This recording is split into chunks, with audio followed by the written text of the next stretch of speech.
আল্লাহ রাব্বুল আলামিন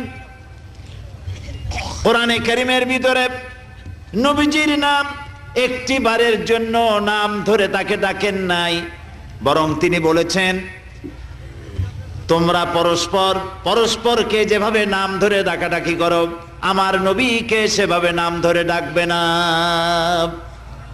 আল্লাহ নিষেধ করেছেন আমার নবীর নাম ধরে ডাকবে না। সুবহানাল্লাহি ওয়া বিহামদিহি। এই পৃথিবীতে যত নবী আসছেন সমস্ত নবীরা হলেন এলাকা ভিত্তিক নবী, অঞ্চল ভিত্তিক নবী। এক এক এলাকার, নূহ আলাইহিস সালাম এক এলাকার, মুসা আলাইহিস সালাম আলাক এলাকার, দাউদ আলাইহিস সালাম আরাক এলাকার, এরকম এলাকা ভাগ ভাগ করা। কিন্তু মুহাম্মদ সাল্লাল্লাহু আলাইহি ওয়াসাল্লামকে আল্লাহ রাব্বুল আলামিন কোন এলাকার জন্য নবী বানান নাই।